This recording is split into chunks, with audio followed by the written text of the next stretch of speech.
Well, hello. This is your weekly reading for the week of February 25th. So we are all sort of still in the orbit of the full moon in Virgo that happened yesterday. So this is a great time to put energy into getting organized. It's also a really good time to be creative. So you might want to think about brainstorming or journaling until the next new moon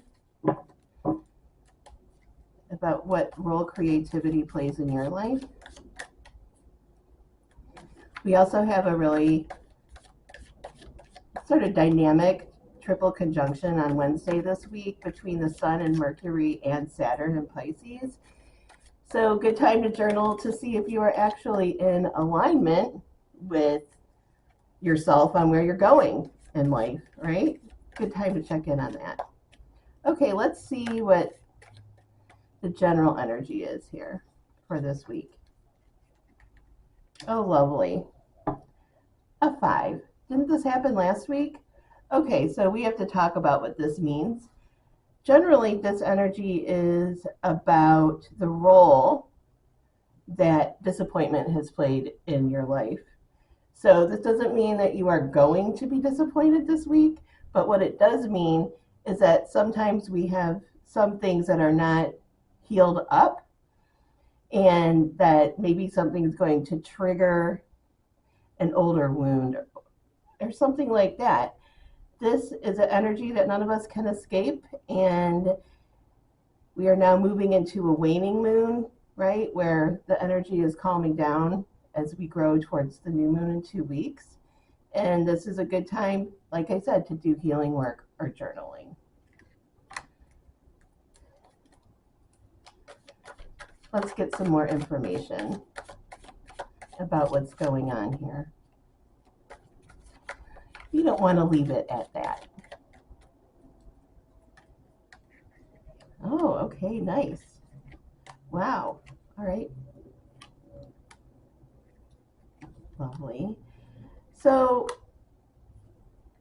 right in the middle of this reading, we have something, this triangulation of energy here that really wants us to get rid of the old and bring in the new, really. We're starting with justice. Now, this is always about you're going to reap what you sow, right? So this is fundamentally a very neutral energy. It's the way it works. It's where you put your energy is where things manifest, and it's in conjunction with death. So, along with the Tower, right? And that's about really looking at something clearly and being honest. And the beginning of this reading is pretty heavy. The end is pretty fabulous. So I am just going to say, again, with this, Earth full moon energy, really take a look at maybe something that you are doing that maybe you should stop doing. A frenemy that you really have finally had it with. Anything that really is in your way, maybe make a decision to release it. So the big word right here is release. Are you getting value for something that's in your life, or is it draining you?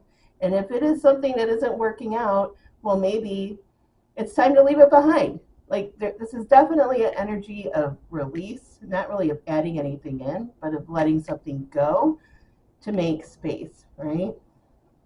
Now, moving forward a little bit, we come to this lovely energy of friendship, okay? But this tends not to be a superficial energy. This is really making sure that the people we're connecting with, it's on a deeper level. I mean, this energy oftentimes even is working on a cause with a group of people about something that you really care about.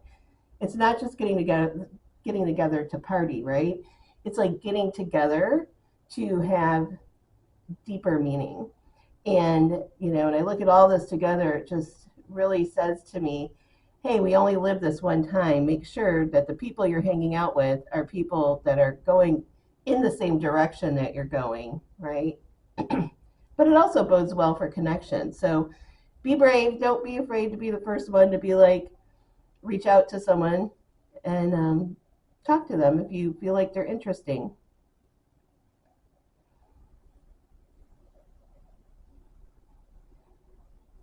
Up here, the big message is about making sure that you are not taking on more than you can handle.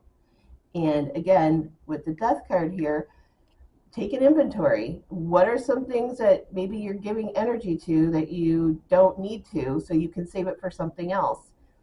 Do you need to delegate? Is that an issue in your life? Do you have a hard time delegating? Are you a person where it's easy to just take on responsibility and then all of a sudden you're like, oh, why am I doing everything?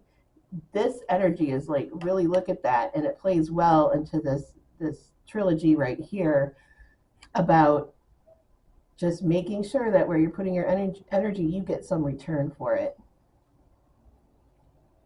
If I move more towards the week, there's just such a crazy shift because this is like heavy, heavy, heavy, doing some internal work, and then it's like, halfway through the week, towards the end, it's like, hey, let the good times roll, and we actually end up in our outcome with the sun, which is really fun. It's really warm. It's really as opposed to this energy, which is like radically releasing something, this is seeing something new, seeing something fresh. It has a bit of a rebirth energy to it. All I can say when I look at this is it's a very, I guess I would call it a yin and yang sort of reading. Like, you can't have the one thing without the other thing, right? Like, you got to do the work to get to the reward. But the good thing is that there's definitely definitely an emotional reward, like an emotional sunshine at the end of this reading, a connection with others, and definitely feeling excited about something, excited about the future, which is cool because in the last week of February, it's sort of usually a blah time, right? So it's nice that there's a bit of sunshine in there. Also, we have this wish card over here. Some of you are going to get something that you really wanted, right? This is something that, it's a little saying with this card is 9 of Cups, wish comes true, what you want will come to you. And for some of us, it looks like that's really going to happen, especially in the realm of friendship or relationship. This is absolutely doubled down on here. In the relationship sector, we've got this beautiful energy of 6 of Cups. Yay, since we started with the 5 of Cups, which actually is having to work out something emotionally. What comes after the 5 of Cups? The 6 of Cups. This is with others, sharing fun times with other people, and that's really mirroring this 3 of Cups as well. So definitely, even if you're doing a bit of heavy lifting in your personal life or just, one-on-one with you, make sure that you're getting out there this week because there's a lot of chance for connection.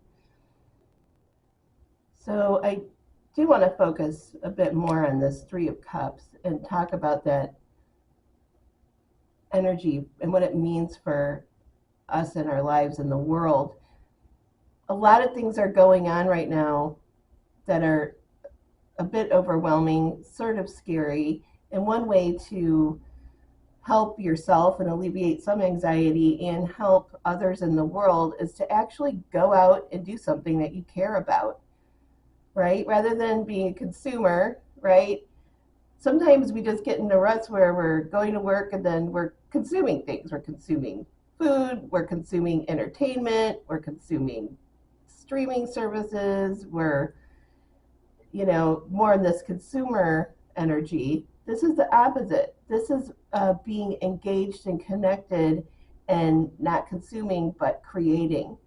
So think about, is there some place that you can volunteer, right? Is there something that you really cared about that you wish you could do something about? Well, this is, if something has been calling you, then do something about it.